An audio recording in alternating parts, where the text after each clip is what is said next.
Dear friends, there is an interesting story told about a man who wanted to take his family to the Holy Land during this Easter season.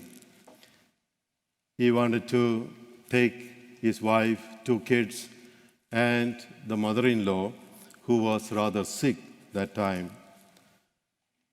Anyway, they all reached the Holy Land. After a couple of days of sightseeing, the mother-in-law fell ill, and it became very serious, and she died in Jerusalem.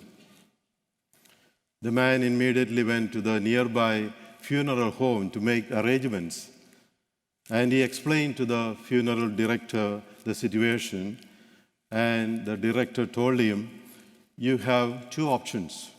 One is you can bury your mother-in-law here in the Holy Land, or you can ship her back to the United States." So the man said, "I will discuss this matter with our family and let you know."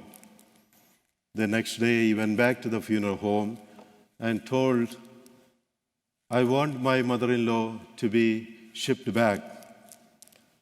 Then the funeral director said, "See, if you bury your mother-in-law here in Jerusalem, it will cost you only $3,000. But if you want to ship her back to the United States, it will cost you about $10,000. The man paused for a moment and said, "No, I think I should ship her back to the US. The director was surprised and he said, "Why? You could bury her here in the Holy Land, save some bucks." The man said, "That is true, but about 2,000 years ago, there was a man who died and he was buried in the Holy Land. But after 3 days, he came back to life." So, "I don't want to take a chance," he said.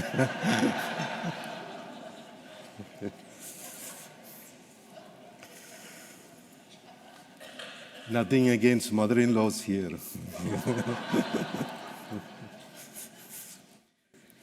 In 1990, there was a Gulf War in the Middle East. About 12 hours after the Gulf War ended, on a Thursday, a Kansas mother received the news that every mother prays that she will never hear in her life. 2 army officers walked into the factory where she worked and told her son, Clayton, had been killed in action. She cried and went home to mourn her loss. Then, the next day, while she was in the kitchen getting her coffee, the phone rang. The voice on the other end said, "Mom, it's Clayton. I am alive." He had to repeat those words a couple of times before his mother realized what he was saying.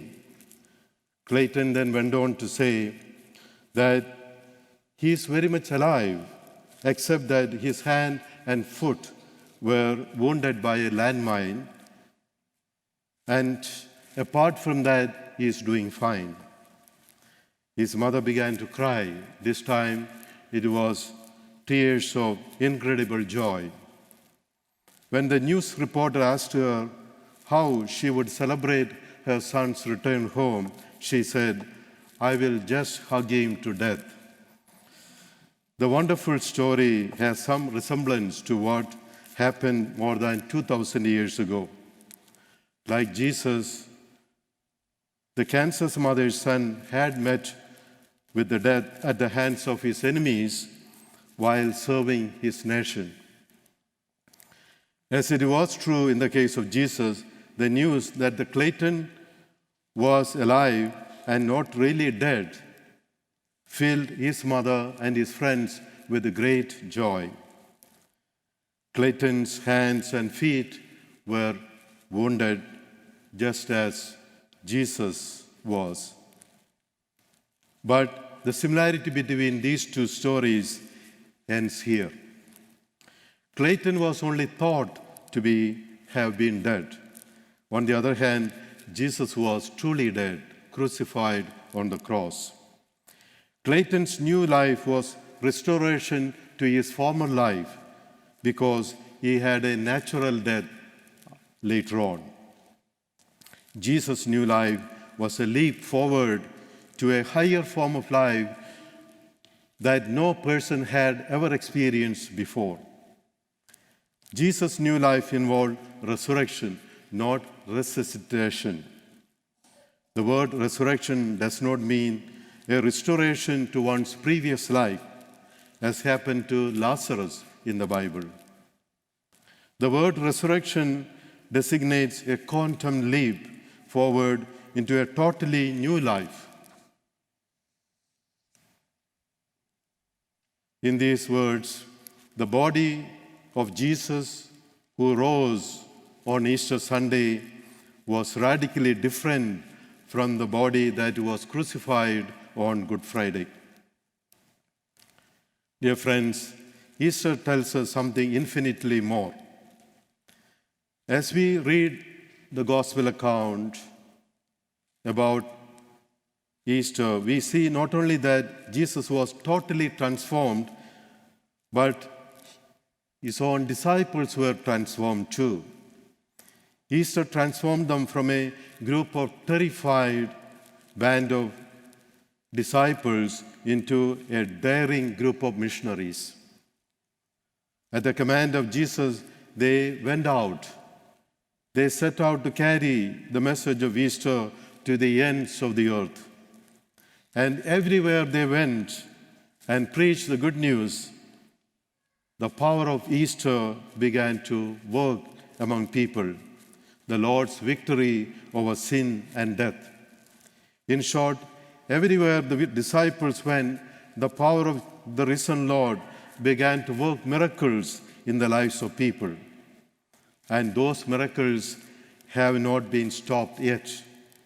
They still continue to happen even in our own times. This is the good news we are celebrating on this holiest night in our human history. That every Good Friday in our lives can be turned into an Easter Sunday if we but open our hearts to the power of the risen Lord and surrender ourselves to Him. We don't have to wait until we die to share the risen life of Jesus. We can begin that right now in this Easter celebration tonight. It is a good news that risen Lord is in our midst. He is in this church. He is inviting each one of us to continue that new life. May the risen Lord bless each one of us with His gifts of faith, hope, and love for a glorious new beginning in our life with Jesus Christ.